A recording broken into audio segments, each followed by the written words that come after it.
সেই আল্লাহর রাসূল কি আল্লাহর উপর ইয়াকিন ছিল না? তার উপর ব্ল্যাক ম্যাজিক কিভাবে কাজ করলো? কত সুন্দর আল্লাহ রাব্বুল আলামিনের প্ল্যান। চিন্তা করেন যে ওই একটা গ্রন্থি দিয়াই মেলাটোনিন হরমোন ক্ষরণ হচ্ছে, যেটা স্লিপ সাইকেল নিয়ন্ত্রণ করে। ওটার মধ্যে দিয়ে ডাইমিথিল ট্রিপটামিন হরমোন ক্ষরণ হচ্ছে, যেটা মৃত্যু নিয়ন্ত্রণ করে।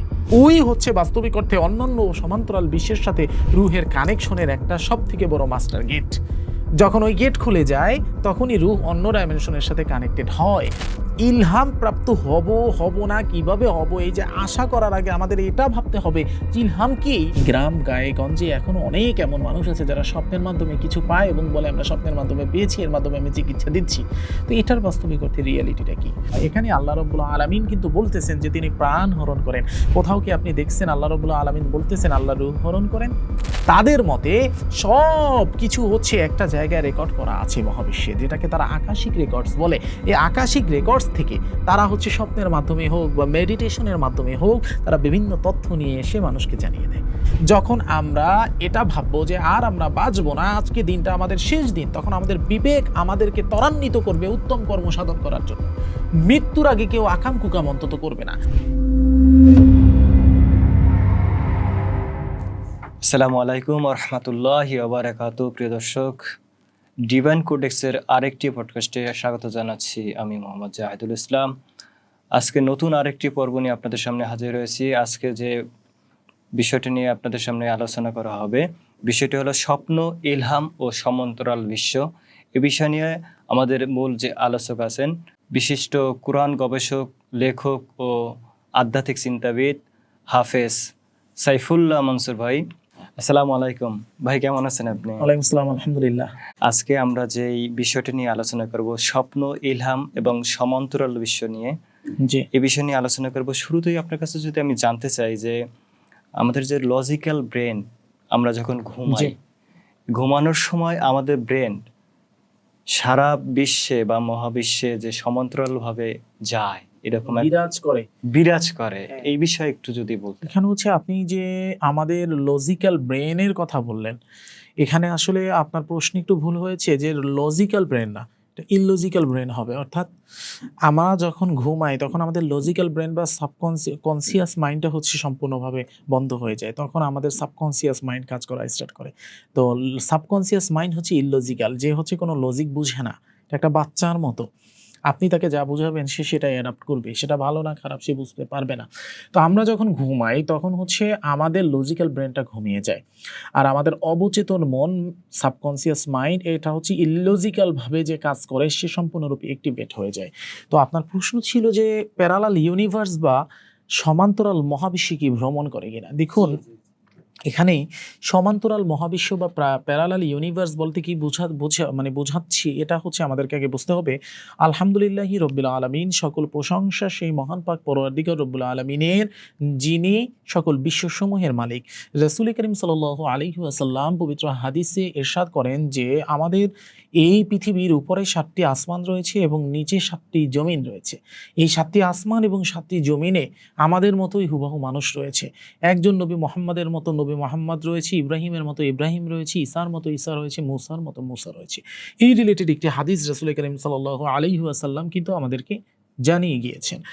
তো আমরা যদি একাধিক ধর্মগ্রন্থের দিকে তাকাই, ইসলাম ছাড়া অন্যান্য ধর্মগ্রন্থের দিকে তাকালেও 7 আসমান এবং 7 জমিনের কথা আমরা জানতে পাই। তো এখানে বাস্তবিক অর্থে 7 আসমান এবং 7 জমিন তো কোরআনেই আল্লাহ রাব্বুল আলামিন বলছেন যে আসসামাওয়াতি ওয়াল আরদ, ওখানে খলাকাস সাবআ আসসামাওয়াতি ওয়াল আরদ বলা, অর্থাৎ 7 আসমান এবং 7 জমিন তিনি তৈরি করেছেন। কিন্তু সেখানে যে আমাদের মতো মানুষ আছে বা আমাদের মতোই হচ্ছে একজন সাইফুল্লাহ, সেখানেও একজন সাইফুল্লাহ আছে, এই ব্যাপারে আল্লাহ রাসূলের ওই হাদিসটা আমাদের কাছে হচ্ছে আলোচনাটা তুলে ধরে, এ ব্যাপারে একটু আমাদের বুঝ দেয় হাদিসটা। তো আমরা যদি বাস্তবিক অর্থে বর্তমানের বিজ্ঞানীদের গবেষণার দিকে তাকাই, সেক্ষেত্রে আমরা এটা বুঝতে পারি যে বিজ্ঞানীরা কিন্তু বাস্তবিক অর্থে প্যারালাল ইউনিভার্স বা একই বিশ্বের সাথে সমান্তরালে অবস্থানরত অসংখ্য বিশ্বের কথা হচ্ছে তারা কিন্তু বাস্তবিক অর্থে ধারণা করতেছেন। তো এক্ষেত্রে আমরা যখন ঘুমাই তখন বাস্তবিক কাহিনীটা কি ঘটে এটা আমাদেরকে বুঝতে হবে। দেখুন, আমাদের যে অবচেতন মন, এই অবচেতন মনের প্রধান দরজা হচ্ছে আমাদের পাইনিয়াল গ্ল্যান্ড। এই পাইনিয়াল গ্ল্যান্ড বা পিনিয়াল গ্ল্যান্ড হচ্ছে আমাদের থার্ড আই, এটা হচ্ছে আমাদের ভেন্ট্রিকলের নিচে। তো এই থার্ড আই বা পিনিয়াল গ্ল্যান্ড থেকে বাস্তবিক অর্থে দুইটা হরমোন ক্ষরণ হয়। নাম্বার 1 হরমোন হচ্ছে মেলাটোনিন হরমোন এবং নাম্বার 2 হরমোন হচ্ছে ডাইমিথাইল ট্রিপটামিন হরমোন। মেলাটোনিন হরমোন যখন ক্ষরণ হয় তখন এই মেলাটোনিন হরমোনের কাজ হচ্ছে স্লিপ সাইকেল নিয়ন্ত্রণ করে।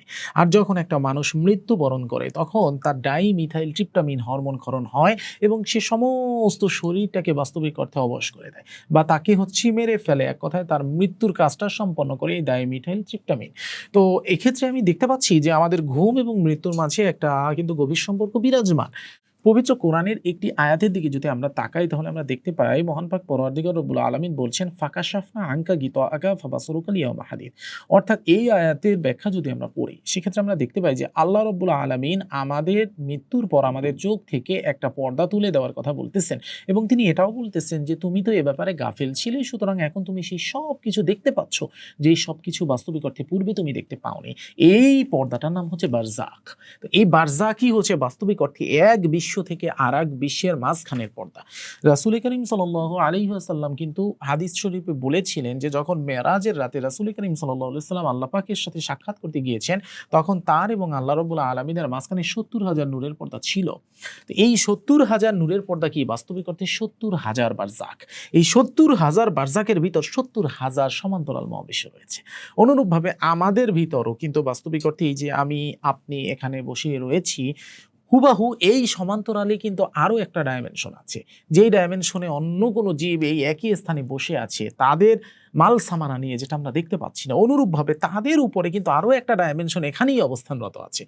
অর্থাৎ জায়গা একই কিন্তু এই একই জায়গায় একাধিক ডাইমেনশন একাধিক মহাবিশ্ব অবস্থানরত আছে, একে অপরকে দেখতে পাচ্ছে না। আল্লাহ রাব্বুল আলামিন একটা বারজাক, একটা নূরের পর্দার মাধ্যমে তাদের চোখকে মানে সম্পূর্ণরূপে আবৃত করে রেখেছে যেন এক ডাইমেনশন অপর ডাইমেনশনের কিছু না দেখতে পারে। জিনরা মানুষদেরকে ধোয়ার মতো দেখে, সম্পূর্ণ দেখে না। আর মানুষ তো জিনদের দেখতেই পায় না।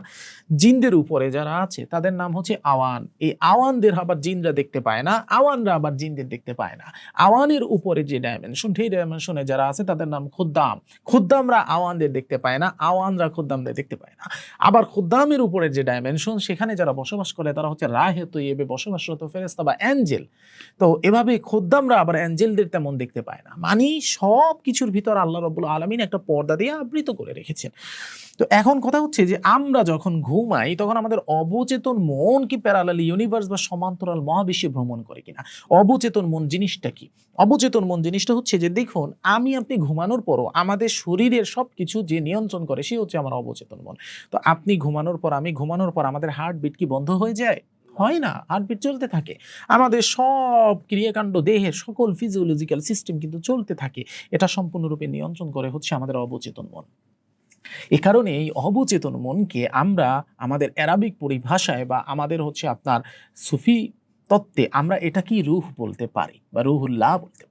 তো কাহিনী হয় কি ঘুমোর সময় এই রুহে জিসমানিটা আমাদের শরীর থেকে কেন বের হয় অন্য জায়গায় চলে যায়। এর ব্যাপারটা হচ্ছে আমাদের যে রুহটা বা আমাদের ভিতরের যে রুহ বা আত্মা এটা বাস্তবিক অর্থে আমাদের এই 3D ডাইমেনশনে না, এটা অনেক হায়ার ডাইমেনশনে। কিন্তু এ এসে বসবাস করতেছে এই 3D ডাইমেনশনের পঞ্চভূত থেকে তৈরি আমাদের দেহের মাঝে। যেই মুহূর্তে আমরা ঘুমালাম আমাদের দেহ নিস্তেজ হয়ে গেল, সেই মুহূর্তে আমাদের আত্মা আমাদের দেহ থেকে বের হয়ে ভিন্ন ভিন্ন প্যারালাল ইউনিভার্স বা সমান্তরাল মহাবিশ্বে ভ্রমণ করতে থাকে। বুঝতে পেরেছেন? কারণ সে তো অনেক হায়ার ডাইমেনশনের, যার কারণে নিচের ডাইমেনশনগুলোর অ্যাক্সেস তার কাছে এমনিতেই আছে এবং সে এটা করতে পারে। এ ব্যাপারে আমরা যদি পবিত্র কালামে পাকে কোরআনুল কারীমের দিকে তাকাই তাহলে আমরা দেখতে পাই আল্লাহ রাব্বুল আলামিন বলতেছেন আল্লাহ মানুষের প্রাণ হরণ করেন তার মৃত্যুর সময়, আর যে মরে না তার নিদ্রাকালে। কথা বুঝতে পারছেন? আল্লাহ বলতেছেন যে প্রাণ হরণ করে নিদ্রাকালে। অতঃপর তিনি বলতেছেন অতঃপর যার জন্য তিনি মৃত্যুর ফয়সালা করেন তার প্রাণ তিনি রেখে দেন এবং অন্যগুলোকে একটি নির্দিষ্ট সময়ের জন্য ছেড়ে দেন। নিশ্চয়ই এর মধ্যে চিন্তাশীলদের জন্য নিদর্শন রয়েছে। সূরা জুমার আয়াত নম্বর 42। তাহলে এখানে আমরা বুঝতে পারলাম যে আল্লাহ কিন্তু আমাদের প্রাণ হরণ করতেছে, হরণ করার পর সেটা আবার আমাদেরকে ফিরিয়ে দিচ্ছে। আর যার প্রাণ হচ্ছে তিনি রেখে দিতে চান তারটা তিনি রেখে দিচ্ছেন। অর্থাৎ ঘুম হচ্ছে আমাদের একটা ক্ষুদ্র মৃত্যু আপনি বলতে পারেন। এবার আসি প্রাণ হরণ করার সময় কি হরণ হয়। এখানে আল্লাহ রাব্বুল আলামিন কিন্তু বলতেছেন যে তিনি প্রাণ হরণ করেন। কোথাও কি আপনি দেখছেন আল্লাহ রাব্বুল আলামিন বলতেছেন আল্লাহ রূহ হরণ করেন? রুহ হরণ করেন কিন্তু বলতেছেন না, তিনি বলেন প্রাণ। প্রাণ মানে হচ্ছে নফস, আর রুহ মানে হচ্ছে রুহ বা আত্মা। আল্লাহ রাব্বুল আলামিন কারো আত্মা হরণ কখনো করেন না। আল্লাহ রাব্বুল আলামিন করেন প্রাণ হরণ। প্রাণ মানে নফস, নফসের অপর নাম হচ্ছে রুহে জিসমানি। এই রুহে জিসমানি হরণ করার কারণে আমাদের এই রুহে জিসমানি আমাদের শরীর থেকে যখন আল্লাহ রাব্বুল আলামিন হরণ করে নিয়ে যায়, তখন হচ্ছে হায়ার ডাইমেনশনগুলো অ্যাক্সেস পেয়ে বিভিন্ন জায়গায় ঘুরতে থাকে। এ কারণে ওই ডাইমেনশনগুলোয় টাইমের কোনো ম্যানেজমেন্ট থাকে না। আপনি ঠান্ডা মাথায় শোনেন, আপনি যখন ঘুমান আপনার কি মনে হয় না যে আপনি 5 মিনিট ঘুমাইছেন, কিন্তু ঘুমের মাঝে স্বপ্ন দেখছেন আপনি একদম মাসকে মাস জি জি। দেখা মনে হয় না? আপনি ঘুমান 1 ঘন্টা কিন্তু আপনার মনে হয় যে আপনি বছরের পর বছর কাটাই দিছেন। আবার অনেক সময় এমনও হয় যে আপনি ঘুমের মাঝে আপনার টাইমের ম্যানেজমেন্টই ঠিক থাকে না। আপনি বুঝতে পারতেছেন না যে আপনি কত বছর কাটাইছেন ঘুমের মাঝে, তাই না? তো এটা হচ্ছে আমাদের রূহ আমাদের শরীর থেকে তখন বের হয়ে যায়, আমাদের সাবকনসিয়াস মাইন্ড আমাদের শরীর থেকে তখন বের হয়ে যায় এবং বের হয়ে সে ভিন্ন ভিন্ন ডাইমেনশনে ভিন্ন ভিন্ন জগতে হচ্ছে ঘুরে বেড়ায়। যখন আল্লাহ রাব্বুল আলামিন পুনরায় আমাদের শরীরে তাকে প্রেরণ করে তখন আমরা আবার জীবিত হই। কিন্তু যখন আমাদের মৃত্যুর সময় উপনীত হয় তখন আল্লাহ রাব্বুল আলামিন এই রুহে জিসমানিটাকে আর আমাদের শরীরে পাঠায় না। বুঝতে পারছেন? যার কারণে আমরা মৃত্যুবরণ করি। আশা করি উত্তরটি পেয়েছেন। রুকাইয়া আত্মিক জ্ঞান ও ইসলামিক পরামর্শ সব পাবেন এক ঠিকানায়। ভিজিট করুন divinecodex.com। আমরা আরেকটা বিষয় নিয়ে যদি আপনার কাছে প্রশ্ন করি, সেটা হচ্ছে সত্য স্বপ্নের যে দর্শন, জি। আমরা যে সত্য স্বপ্নগুলো দেখি তা কি ভবিষ্যতে ঘটে যাওয়ার বাস্তবতায় আগাম কোয়ান্টাম ঝলক, এ বিষয়ে আপনি কি বলবেন? যে আমরা যে সত্য স্বপ্নগুলো দেখি যেগুলো পরবর্তীতে ঘটে যায়। দেখুন, আমাকে এই কথা বলার আগে আমাকে ২ টা হাদিস এবং একটা আয়াত সম্পর্কে একটু আলোচনা করতে হবে। তারপর আমি আমার ডেস্টিনেশনে যাব। সেটা হচ্ছে যে দেখুন, রাসূল করিম সাল্লাল্লাহু আলাইহি ওয়াসাল্লাম হাদিস শরীফে ইরশাদ করতেছেন, ভালো স্বপ্ন আল্লাহর পক্ষ থেকে আসে আর খারাপ স্বপ্ন শয়তানের পক্ষ থেকে আসে। সহিহ বুখারী হাদিস নং ৭০১৩। রাসূল করিম সাল্লাল্লাহু আলাইহি ওয়াসাল্লাম আরো ইরশাদ করেন, সত্য স্বপ্ন নবুয়তের ৪৬ ভাগের ১ ভাগ। সহিহ বুখারী হাদিস নং ৬৯৮৩। কথা বুঝতে পারছেন? আল্লাহ রাসূল বলতেছেন যে ভালো স্বপ্ন আসে কার কাছ থেকে? আল্লাহর কাছ থেকে। আল্লাহর পক্ষ খারাপ থেকে কাছ আসে। থেকে, খারাপ স্বপ্ন আসে কার কাছ থেকে? শয়তানের কাছ শয়তানের। থেকে। আবার তিনিই বলতেছেন যে ভালো স্বপ্ন বা উত্তম স্বপ্ন নবুয়তের ৪৬ ভাগের ১ ভাগের মানে হচ্ছে স্বপ্নের মাধ্যমে আমরা ঐশী বাণী ধারণ করতে পারি বা রিসিভ করতে পারি যদি আমরা তার যোগ্য হই। আল্লাহ রাব্বুল আলামিন পবিত্র কালামে পাকে ইরশাদ করেন, অবশ্যই আল্লাহ তার রাসূলকে স্বপ্নটি যথাযথ সত্যে পরিণত করে দিয়েছেন। আল্লাহর ইচ্ছায় তোমরা অবশ্যই মসজিদুল হারামে প্রবেশ করবে নিরাপদে। সূরা আল ফাতাহ আয়াত ২৭। এখানে আমরা দেখতে পাই আল্লাহ রাসূলের স্বপ্নকে আল্লাহ সত্যে পরিণত করে দিয়েছেন, এটা এখানে বলতেছেন। অর্থাৎ মসজিদুল হারামে ঢোকার যে স্বপ্ন আল্লাহ রাসূল দেখেছিলেন সেটা আল্লাহ রাব্বুল আলামিন সত্যে পরিণত করে দিয়েছেন। তো আপনি বলছেন যে সত্য স্বপ্নের যে দর্শন তা কি ভবিষ্যতে ঘটতে যাওয়া বাস্তবতারই আগাম উত্তর? দেখেন, এখানে আমি রাসূল করিম সাল্লাল্লাহু আলাইহি সাল্লামের সেই হাদিসের কথা এবং রাসূল করিম সাল্লাল্লাহু আলাইহি সাল্লামের এই আয়াতের কথা যে আল্লাহ রাব্বুল আলামিন তার নবীর স্বপ্নকে সত্যে পরিণত করেছেন এবং মুসলমানদের কিন্তু বাস্তবিক অর্থে মসজিদুল হারামে মানে আপনার প্রবেশ অধিকার তখন আল্লাহ রাব্বুল আলামিন দিয়ে দিয়েছিলেন। তো রাসূল করিম সাল্লাল্লাহু আলাইহি সাল্লামের স্বপ্ন ডিরেক্টলি হচ্ছে এখানে সত্য হয়েছে। আবার আমরা যদি সূরা ইউসুফ দেখি, সেখানে আমরা দেখতে পাই রাসূল করিম সাল্লাল্লাহু আলাইহি সাল্লামকে আল্লাহ রাব্বুল আলামিন পবিত্র কালামে পাকের মাধ্যমে এমন একটা সুন্দর ঘটনা উল্লেখ করেছেন যে ঘটনা বাস্তবিক অর্থে সকল ঘটনার থেকে উত্তম বলে আল্লাহ রাব্বুল আলামিন ব্যাখ্যা করেছেন। পবিত্র কালামে পাকে একটা সূরা নাজিল করে দিয়েছেন। সেখানে বলা হয়েছে কি, ক্বালা ইউসুফু লিআবিহি ইয়া আবাতি ইন্নী রাআইতু আহাদা আশারা কাওকাবা ওয়াশ শামসা ওয়াল কমারা রাআইতুহুম লি সাজিদিন। আমি দেখলাম গ্রহ নক্ষত্র থেকে শুরু করে আহাদা আশারা কাওকাবা ওয়াশ শামসা ওয়াল কমারা রাআইতুহুম লি সাজিদিন, ১১টা তারকা এবং সূর্য ও চন্দ্র আমাকে সিজদা করতেছে। আলটিমেটলি কিন্তু এটার প্রতিফলন ঘটেছে এবং ইউসুফ আলাইহিস সালাম বাস্তবিক অর্থেই কিন্তু মিশরের একজন অত্যন্ত সম্মানিত ব্যক্তি হিসেবে পরিণত হয়েছেন এবং তার ১১ ভাই, তার মা এবং তার বাবা তাকে কিন্তু তাজিমি সিজদা করেছিলেন। তো সত্য স্বপ্ন কিন্তু সত্য হয়, এখানে আমরা প্রমাণ পেয়ে গিয়েছি। এছাড়াও রাসূল করিম সাল্লাল্লাহু আলাইহি সাল্লামের একাধিক হাদিস যদি আমরা পড়ি, সেক্ষেত্রেও আমরা এটা পেয়ে যাই যে সত্য স্বপ্নের যে দর্শন তা বাস্তবিক অর্থে ভবিষ্যতে ঘটে যাওয়া বাস্তবতার আগাম কোয়ান্টাম একটা ঝলক আল্লাহ রাব্বুল আলামিন তাদেরকে দেখিয়ে দেন। এটাকে বলা হয় রুইয়া সলিহা। আশা করি বুঝতে পেরেছেন। আমরা আরেকটা বিষয় একটু জানতে চাই, সেটা হচ্ছে আমরা যখন ঘুমের ভিতরে থাকি তখন তো আমাদের অবচেতন মন অ্যাক্টিভ থাকে। এই অবচেতন মনকে যদি আমরা একটা নির্দেশ দেই বা কমান্ড দেই, সেই কমান্ডের মাধ্যমে কি ভবিষ্যতে আমরা যে বিভিন্ন সমস্যার ভিতরে পড়ে, জীবনের জটিল সমস্যার ভিতরে পড়ে, এর ভিতরে ঐশী সমাধান পাওয়া সম্ভব? দেখুন, এখানে কথা হচ্ছে যে আপনি আমাকে প্রশ্ন করলেন আমি অবচেতন মনকে কমান্ড দিয়ে ভবিষ্যতে জটিল সমস্যার সমাধান পাবো কিনা। দেখুন, অবচেতন মনকে আমি আগেই বললাম, অবচেতন মন হচ্ছে রুহ। রুহে জিসমানির অপর নাম হচ্ছে অবচেতন মন, বা প্রাণের অপর নাম হচ্ছে অবচেতন মন। তো এখানে হচ্ছে আমরা যেটা দেখলাম সেটা হচ্ছে যে আমরা যদি ঘুমের আগে আমরা যদি বর্তমানে হচ্ছে মাইন্ড রিলেটেড পড়াশোনা যদি করি, সাবকনসিয়াস মাইন্ড, কনসিয়াস মাইন্ড, এই রিলেটেড পড়াশোনা যদি করি, তাহলে আমরা দেখতে পাই যে মানুষের জীবনের সবথেকে গুরুত্বপূর্ণ সময় হচ্ছে তার ঘুমের আগের ৫-১০ মিনিট। অর্থাৎ তখন সে তার সাবকনসিয়াস মাইন্ডকে যেই কমান্ড দেয়া যায়, তার সাবকনসিয়াস মাইন্ড সমস্ত রাত ওই কমান্ড নিয়ে ভাবতে থাকে এবং বিভিন্ন রকম চিন্তা চেতনার খোরাক ওই মানুষের মস্তিষ্কে জোগাতে থাকে। একে বাস্তবিক অর্থে ড্রিম ইনকিউবেশন পিরিয়ড বলা হয়। Dream incubation period. তো এই ড্রিম ইনকিউবেশন পিরিয়ডে বাস্তবিক অর্থে যদি আমি কোনো কমান্ড দেই বা কোনো কিছু জানতে চাই, তাহলে অবশ্যই আল্লাহ রাব্বুল আলামিন চাইলে স্বপ্নের মাধ্যমে জানা সম্ভব। এবার আসি আমরা একটা হাদিস এবং একটা কোরআনের আয়াতের দিকে তাকাই। আল্লাহ রাব্বুল আলামিন বলতেছেন, আর তোমাদের রব বলেন, তোমরা আমাকে ডাকো, আমি তোমাদের ডাকে সাড়া দেব। সূরা গাফির আয়াত নং ৬০।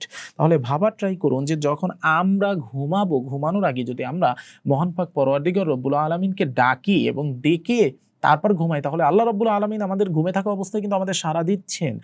যদি তিনি সাড়া দেন, তার মানে হচ্ছে আমরা যদি যে কোনো জিনিস ঘুমে থাকা অবস্থায় আল্লাহর কাছে যদি জানতে চাই সঠিকভাবে, তাহলে আল্লাহ রাব্বুল আলামিন কোনো না কোনোভাবে আমাদের তার দিক নির্দেশনা অবশ্যই দিবেন। এর কারণ হচ্ছে যখন আমরা ঘুমাই তখন আমাদের দেহ থেকে কিন্তু আমাদের রূহ আলাদা হয়ে যায়, আর রূহ হায়ার ডাইমেনশনের থেকে আসা, যার কারণে আলাদা হয়ে যাওয়ার কারণে সে কিন্তু ওই হায়ার ডাইমেনশনের ফ্রিকোয়েন্সি অতি ইজিলি অ্যাডাপ্ট করতে পারে তখন। সুতরাং ঘুমানোর আগে যেই জিনিসগুলো আমরা জানতে চেয়ে ঘুমাবো, সেই জিনিসগুলো বাস্তবিক অর্থে আমরা ঘুমের মধ্যে পাওয়ার সম্ভাবনা অত্যন্ত প্রবল থাকে। এ ব্যাপারে আল্লাহ রাব্বুল আলামিনের এই আয়াতের দিকে যদি আমরা তাকাই, সেখানে বলতেছে যে তোমরা আমাকে ডাকো, আমি তোমাদের ডাকে সাড়া দেব। তাহলে আল্লাহ তো সাড়া দিবেনই, যেহেতু তিনি বলেছেন সাড়া দিবেন, অবশ্যই দিবেন। তার মানে ঘুমের মাঝখানে এই সাড়া পাওয়ার প্রবণতা অত্যন্ত বেশি।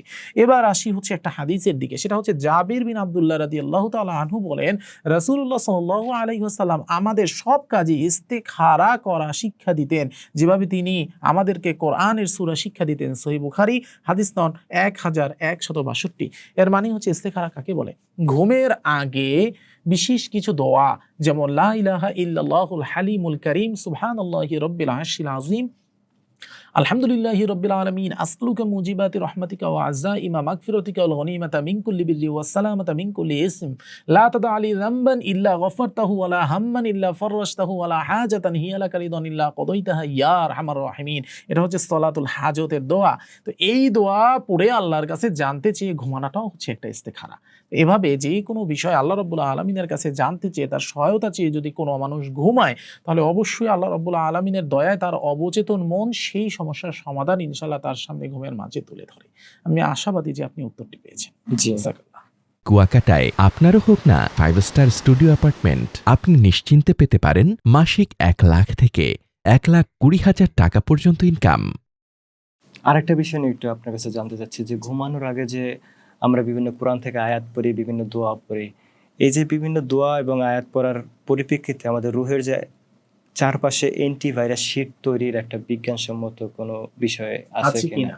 মানে আপনি বলতে চাচ্ছেন যে যে মানুষগুলো ঘুমের আগে আয়াতুল কুরসি বা বিভিন্ন দোয়া পড়ে আল্লাহ রাব্বুল আলামিনের কাছে যখন হচ্ছে পানাহ চায় বা তার কাছে আশ্রয় চায়, তো এর মাধ্যমে বাস্তবিক অর্থে আমাদের আশেপাশে কি এমন কোনো সুরক্ষা বলয় তৈরি হয় যেটা অ্যান্টিভাইরাসের মতো কাজ করে? হ্যাঁ হ্যাঁ হ্যাঁ। হ্যাঁ, তো ব্যাপারটা হচ্ছে যে রাসূল করিম সাল্লাল্লাহু আলাইহি ওয়াসাল্লাম পবিত্র হাদিসে এবং আল্লাহ রাব্বুল আলামিন পবিত্র কোরআনে কিন্তু বারবার আশ্রয় প্রার্থনার কথা বলেছেন।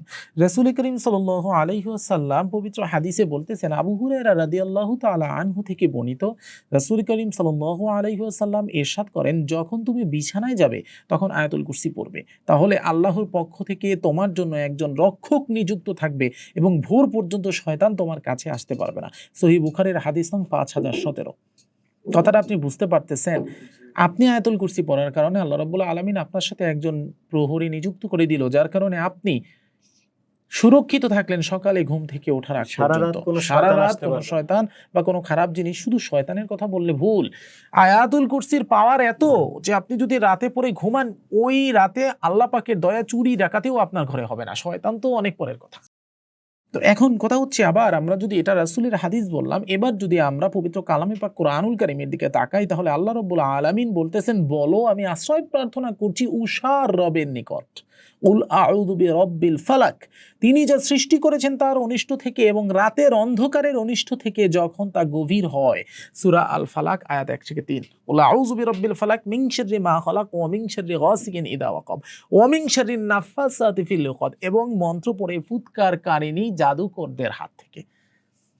ওয়া মিন শাররি হাসিদিন ইযা হাসাদ ওয়া মিন শাররিন নাফাসাতি ফিল উকাদ ওয়া মিন শাররি হাসিদিন ইযা হাসাদ। তো যাই হোক, আল্লাহ রাব্বুল আলামিন কিন্তু বারংবার পবিত্র কালামে পাকে আমাদেরকে প্রমাণ করে দেখিয়েছেন যে কিভাবে আমরা আল্লাহ রাব্বুল আলামিনের কাছে আশ্রয় প্রার্থনা করতে পারি। আমাকে অনেক মানুষ প্রশ্ন করে যে আপনি বলেন আল্লাহর উপর অটুট ইয়াকিন না থাকার কারণে ব্ল্যাক ম্যাজিক, কালো জাদু বা জিন্নাতের আসর লাগে বা খারাপ নজর লাগে। তাহলে আল্লাহর রাসূল এত বড় মাপের একজন ব্যক্তি, যার থেকে বেশি ইয়াকিন বেশি আর কারো থাকবে না বা হতে পারবে না, সেই আল্লাহর রাসূল কি আল্লাহর উপর ইয়াকিন ছিল না? তার উপর ব্ল্যাক ম্যাজিক কিভাবে কাজ করলো? তো আমি বললাম যে এটা সম্পূর্ণই আল্লাহ রাব্বুল আলামিন এবং রাসূল কারীম সাল্লাল্লাহু আলাইহি ওয়াসাল্লামের একটা লীলা খেলা। কেন লীলা খেলা? কারণ রাসূল কারীম সাল্লাল্লাহু আলাইহি ওয়াসাল্লাম তার জীবদ্দশায় যা কিছু করেছে সবকিছুই হচ্ছে উম্মতদের শিক্ষা দেওয়ার উদ্দেশ্য করেছে, যেন উম্মতরা দেখে শেখে। রাসূল কারীম সাল্লাল্লাহু আলাইহি ওয়াসাল্লাম নিষ্পাপ ছিল, তারপরও সে দৈনিক 500 বারের বেশি তাওবা পড়তো। কেন? যেন উম্মতরা তাওবা পড়তে শেখে। তাই রাসূল কারীম সাল্লাল্লাহু আলাইহি ওয়াসাল্লামকে ব্ল্যাক ম্যাজিকে এফেক্টেড করে আল্লাহ রাব্বুল আলামিন এই সূরা দুটি আমাদের সামনে নাজিল করে আমাদের শিক্ষা দিলেন যে আমরা রাতে ঘুমানোর পূর্বে বা যে কোনো বিপদে বা সকালে ফজরের পর মাগরিবের পর আমরা আল্লাহ রাব্বুল আলামিনের কাছে কিভাবে আশ্রয় প্রার্থনা করব, এবং এটা কিভাবে অ্যান্টিভাইরাস শিল্ড হিসেবে কাজ করে। অ্যান্টিভাইরাস কি জিনিস ভাই? অ্যান্টিভাইরাস হচ্ছে এমন কোনো একটা বলয় আমাদের ল্যাপটপ বা আমাদের ফোনে ইনস্টল করে রাখা, যেটা হচ্ছে বাইরের কোনো খারাপ জিনিস থেকে আমাদেরকে রক্ষা করবে, তাই না? তাহলে আল্লাহ রাব্বুল আলামিন নিজে বলতেছেন যে তুমি তোমার রবের কাছে এভাবে আশ্রয় প্রার্থনা করো, কুল আউযু বিরাব্বিল ফালাক মিন শাররি মা খালাক, সব শিক্ষা দিয়ে দিচ্ছেন। আর রাসূল কারীম সাল্লাল্লাহু আলাইহি ওয়াসাল্লাম স্পষ্ট হাদিসে বললেন যে 5017 নম্বর হাদিস বুখারী শরীফের, যে যখন কোনো ব্যক্তি ঘুমের পূর্বে আয়াতুল কুরসি পড়ে আল্লাহ তার জন্য একটা প্রহরী নিযুক্ত করে দেন। তাহলে এই প্রহরীই তো অ্যান্টিভাইরাস, তাই না? জি তো আশা করি আমি আপনার উত্তরটা পেয়েছেন আপনি ইনশাআল্লাহ। রুকাইয়া আত্মিক ও ইসলামিক পরামর্শ সব পাবেন এক ঠিকানায়। ভিজিট করুন divinecodex.com। আরেকটা বিষয় নিয়ে একটু যদি জানতে চাই, যে অনেক মানুষ আছে যারা ঘুমের ঘরে স্বপ্ন দেখে এবং স্বপ্নের মাধ্যমে অনেক জ্ঞান অর্জন করে, যেটা পরবর্তীতে তাদের কাজে লাগে, অনেক জ্ঞান অর্জন করে, এটা কিভাবে সম্ভব? দেখুন, এখানে বাস্তবিক অর্থে আপনি বোঝাতে চাচ্ছেন যে অনেক ব্যক্তি আছে বা অনেক বিজ্ঞানীও এমন আছে যারা হচ্ছে বিভিন্ন সূত্র হচ্ছে আপনার স্বপ্নের মাঝে পায়। আমরা যদি বিজ্ঞানী মেন্ডেলিভ বা বিজ্ঞানী কেকুলের দিকে তাকাই, তাহলে আমরা দেখতে পাই বিজ্ঞানী মেন্ডেলিভ বা হচ্ছে বিজ্ঞানী কেকুলের বাস্তবিক অর্থে যুগান্তকারী আইডিয়া বা সূত্র পেয়েছিলেন তার ঘুমের ঘরে। এছাড়াও আমরা আমাদের এই দৈনন্দিন জীবনে আমাদের আশেপাশে যদি দেখি, গ্রাম গায়ে গঞ্জে এখনো অনেক এমন মানুষ আছে যারা স্বপ্নের মাধ্যমে কিছু পায় এবং বলে আমরা স্বপ্নের মাধ্যমে পেয়েছি, এর মাধ্যমে আমি চিকিৎসা দিচ্ছি। তো এটার বাস্তবিক অর্থে রিয়ালিটিটা কি, এ ব্যাপারে যদি আমি জানতে চাই, তাহলে আমাদের যেটা জানতে হবে সেটা হচ্ছে যে দেখুন, আমি আগেই বলেছি যে ঘুম এবং স্বপ্ন কি জিনিস। যখন আমি ঘুমাচ্ছি তখন আমার চেতন মন সম্পূর্ণরূপে বন্ধ হয়ে গেছে এবং অবচেতন মন সেখানে হচ্ছে অ্যাক্টিভেট হয়ে গেছে। চেতন মন মানে হচ্ছে আমার লজিক্যাল মন, যেটা বিভিন্ন লজিক খুঁজে যে এটা হতে পারে, এটা হতে পারে না, এটা হবে, এটা হবে না, সেই লজিক্যাল মন তখন বন্ধ। যার কারণে আমার ইললজিক্যাল মন, যেটা হচ্ছে বাস্তবিক অর্থে কোনো লজিক বোঝে না, সেই সাবকনসিয়াস মাইন্ড সম্পূর্ণরূপে জাগ্রত থাকে। আমাদের রুহে জিসমানিটা ভিন্ন ভিন্ন ডাইমেনশনে ভ্রমণ করে। তো এরকম ডাইমেনশনে ভ্রমণ করতে করতে যে সমস্ত ব্যক্তিগণ বাস্তবিক অর্থে কোনো বিষয়ের জন্য অতি ডেডিকেশন নিয়ে আল্লাহ রাব্বুল আলামিনের কাছে কোনো বিষয় জানতে চেয়ে প্রার্থনা করে যদি কোনো ব্যক্তি ঘুমায়, আল্লাহ রাব্বুল আলামিন তার প্রার্থনার উত্তর দেন। কারণ তিনি বলতেছেন ফাজকুরুনি আযকুরুকুম, তোমরা আমাকে স্মরণ করো আমি তোমাকে স্মরণ করব। অন্য জায়গায় কিন্তু অন্য হাদিসে তিনি বললেন, হাদিসে কুদসিতে, যে আমার বান্দা আমাকে যেরূপ ভাবে আমি সেরূপ হয়ে যাই। এই যেই সকল বিজ্ঞানীদের কথা আপনি বলছেন বা যেই সকল মানুষের কথা আপনি বলছেন, আপনি খোঁজ খবর নিয়ে দেখেন, এদের মাঝে একজনও এমন নাই যারা আল্লাহর কাছে না জানতে চেয়ে ঘুমাইছে। সে যে ধর্মের হোক, কোনো না কিছু জানতে চেয়েই সে ঘুমাইছে। সে আল্লাহর কাছে জানতে চাক অথবা নিজের অবচেতন মনের কাছে জানতে চাক। অবচেতন মনের কাছে যদি জানতে চায় যে হে আমার অবচেতন মন, তুমি আমাকে এটা বলো, অবচেতন মনের বাস্তবতা কি? রূহ কোথা থেকে এসেছে? আল্লাহ রাব্বুল আলামিনের ফুৎকার করা থেকে। ওয়া নাফাকতু ফীহি মির রূহি ফাকাউ লাহু সাজিদিন। তার মানে হচ্ছে আল্লাহর সাথে একটা কানেকশন কিন্তু তার ঘুমের ঘরে অবচেতন মন এবং আল্লাহ রাব্বুল আলামিনের সাথে যে একটা ফ্রিকোয়েন্সির কানেকশন, এটা কিন্তু ক্রিয়েটেড হয়ে যাচ্ছে। আর আল্লাহ বলতেছেন যে আমার বান্দা আমাকে যে ভাবে আমি আমার বান্দার জন্য সেরূপ হয়ে যাই, সেরূপ আমি তাকে উত্তর দেই।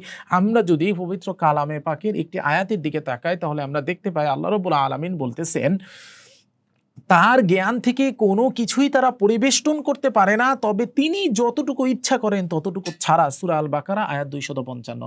অর্থাৎ আল্লাহ রাব্বুল আলামিন কিন্তু ইচ্ছা করেন এবং জ্ঞান প্রদান করেন, এটাই আয়াত বলতেছে। এই জ্ঞানটা আমরা প্রাপ্ত হচ্ছি আমাদের ঘুমের ঘরে। কখন কিভাবে প্রাপ্ত হব সেটা আল্লাহ রাব্বুল আলামিন ভালো জানে। রাসূল করিম সাল্লাল্লাহু আলাইহি ওয়াসাল্লাম ইরশাদ করেন, প্রজ্ঞা বা হিকমত হলো মুমিনের হারানো সম্পদ, যেখানেই সে তা পাবে সেই তার বেশি হকদার। কথা বুঝতে পারছেন? সহিহ আত-তিরমিজির হাদিস নং 2687। তো প্রজ্ঞা আর হিকমত জিনিসটা কি? ইলমুল হিকমা এর মানে হচ্ছে প্রজ্ঞা। আল্লাহ রাব্বুল আলামিন পবিত্র কালামে পাকে আরো ইরশাদ করতেছেন যে তিনি লোকমানুল হাকিম, যিনি লোকমান হাকিম নামে খ্যাত, তাকে হিকমা দান করেছিলেন। বুঝছেন? তো আল্লাহ রাব্বুল আলামিনের কাছে আমরা চাবো, বা আমাদের অজান্তেই আমরা আল্লাহ রাব্বুল আলামিনের কাছে অটুট ইয়াকিন নিয়ে যখন চাই, বা কোনো একটা জিনিসের প্রতি আমাদের ডেডিকেশন অনেক বেশি হয়, এরকম অবস্থায় আমরা যখন ঘুমাই এই ইয়াকিন রেখে যে না এই ব্যাপারটার সমাধান আমরা পাবো, তখন আল্লাহ রাব্বুল আলামিন তার অসীম জ্ঞান ভান্ডার থেকে সামান্য একটু সূত্র আমাদের স্বপ্নের মাধ্যমে আমাদেরকে জানিয়ে দেয়। এটাই হচ্ছে বাস্তবিক অর্থে বড় বড় সূত্রগুলো ঘুমের মাঝে পাওয়ার সব থেকে বাস্তব প্রেক্ষাপট এবং ইউনিভার্সাল ডেটাবেসের সাথে একটা সরাসরি সংযোগ স্থাপনের ব্যাপার আপনারা বলতে পারেন। এজন্য বাহিরের দেশে যারা অকাল্ট এবং ম্যানিফেস্টেশন টেকনিক নিয়ে কাজ করে তারা এটাকে বলে আকাশিক রেকর্ডস। তাদের মতে সব কিছু হচ্ছে একটা জায়গায় রেকর্ড করা আছে মহাবিশ্বে, যেটাকে তারা আকাশিক রেকর্ডস বলে। এই আকাশিক রেকর্ডস থেকে তারা হচ্ছে স্বপ্নের মাধ্যমে হোক বা মেডিটেশনের মাধ্যমে হোক, তারা বিভিন্ন তথ্য নিয়ে এসে মানুষকে জানিয়ে দেয়।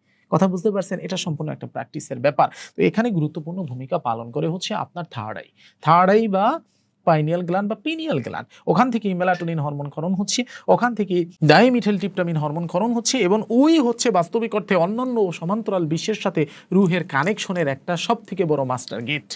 যখন ওই গেট খুলে যায় তখনই রুহ অন্য ডাইমেনশনের সাথে কানেক্টেড হয়। এ কারণে ঘুমের মাঝেও রুহ কানেক্টেড হয়, আর মৃত্যুর পর তো কানেক্টেড হয়েই গেল। কত সুন্দর আল্লাহ রাব্বুল আলামিনের প্ল্যান। চিন্তা করেন যে ওই একটা গ্রন্থি দিয়াই মেলাটোনিন হরমোন ক্ষরণ হচ্ছে, যেটা স্লিপ সাইকেল নিয়ন্ত্রণ করে, ওটার মধ্যে দিয়ে ডাইমিথাইলট্রিপটামিন হরমোন ক্ষরণ হচ্ছে, যেটা মৃত্যু নিয়ন্ত্রণ করে। কথা বুঝতে পারছেন? অর্থাৎ আল্লাহ রাব্বুল আলামিন পাইনিয়াল গ্ল্যান্ডটাকে ওই জগৎ আর এই জগৎ, দুই জগতের মাঝখানের একটা দরজা বানিয়ে দিয়েছেন। কথা বুঝতে পারছেন? আর ঘুমের মাঝে স্লিপ সাইকেল নিয়ন্ত্রণ করে বললাম না? তো স্লিপ সাইকেল নিয়ন্ত্রণ করা মানে আমরা ঘুমন্ত, তখন মেলাটোনিন হরমোন ক্ষরণ হয়, যার কারণে অন্যান্য মহাবিশ্ব বা সমান্তরাল মহাবিশ্ব বা ইউনিভার্সাল ডেটাবেসের সাথে আমাদের একটা কানেকশন তৈরি হয়, যার মাধ্যমে আমরা জানতে পারি। ইসলামিক দৃষ্টিকোণ থেকে আমরা আল্লাহ রাব্বুল আলামিনের কাছে অতি বিনয়ের সাথে, যখন অতি ডেডিকেশনের সাথে জানতে চাই, আল্লাহ কোনো না কোনো ওয়েতে আমাদেরকে জানিয়ে দেন। আর যদি আমি সায়েন্সের কথা বলি, সেটা তো বললামই। আশা করি আপনি উত্তরটি পেয়েছেন। আর একটা প্রশ্ন করি আপনার কাছে। জি। আমরা যখন ঘুমাই, আমাদের ঘুমের মাঝে যে আমরা যদি ইলহাম রিসিভ করতে চাই, সে রিসিভ করার জন্য আমাদের যে কলবকে কিভাবে প্রস্তুত রাখা প্রয়োজন? দেখুন, আপনার প্রশ্ন হচ্ছে ইলহাম যদি রিসিভ করতে চাই, কোনো মানুষ চাইলেই ইলহাম রিসিভ করতে পারে না।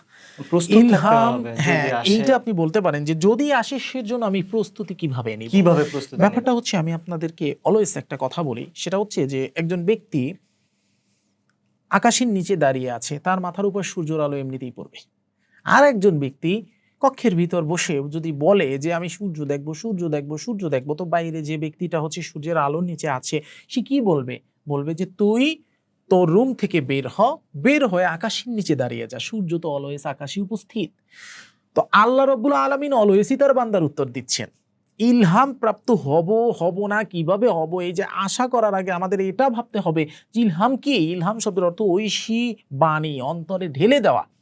তো আল্লাহ রাব্বুল আলামিন বলতেছেন, ফাজকুরুনি আযকুরুকুম ওয়াশকুরুলি ওয়ালা তাকফুরুন, আমাকে স্মরণ করো, আমি তোমাকে স্মরণ করব। আল্লাহ রাব্বুল আলামিন বলতেছেন, আমার বান্দা আমাকে একবার স্মরণ করলে আমি আমার বান্দার 10 বার উত্তর দেই।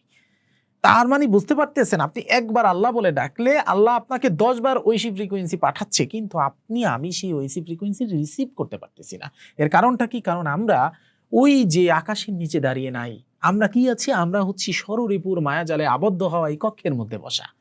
তো ষড়রিপুর মায়াজালে আবদ্ধ হওয়া কক্ষ থেকে যদি আমরা বের হতে পারি, জাগতিক মোহ মায়া লোভ থেকে আত্মশুদ্ধি যদি অর্জন করতে পারি আমরা, তাহলে আমরা আকাশের নিচে যে সূর্য যেভাবে হচ্ছে আলো দিচ্ছি, সেভাবে আল্লাহ রাব্বুল আলামিন প্রতি মুহূর্তে তাদের বান্দাদের যে উত্তর দিচ্ছে সেটা আমরা রিসিভ করতে পারবো, অর্থাৎ আমরা ইলহাম রিসিভ করতে পারবো বা আল্লাহ রাব্বুল আলামিনের ঐশী বার্তা রিসিভ করতে পারবো। তো এক্ষেত্রে আমাদের করণীয় কি, আপনার কথা ছিল করণীয় জানার আগে আমরা কোরআনুল কারীমের একটি আয়াত এবং একটি হাদিস আমরা দেখে আসি।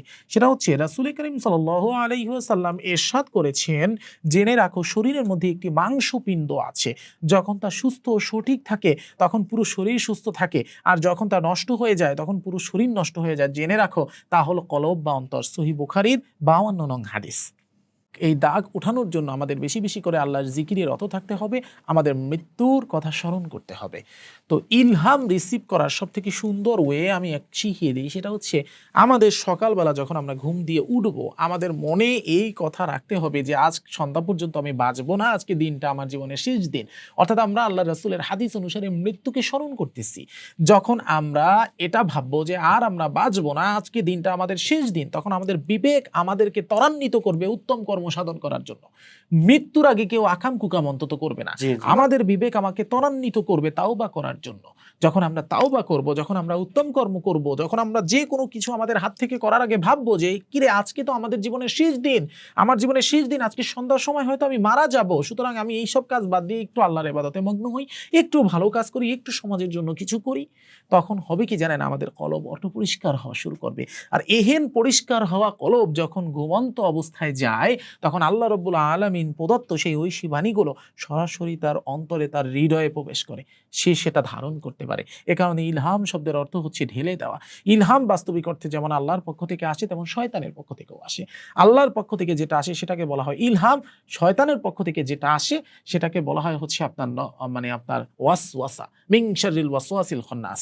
তো ওয়াসওয়াসা কোনটা এবং ইলহাম কোনটা, এটা বোঝার জন্য আমাদেরকে শরীয়তের মাপকাঠিতে মাপতে হবে।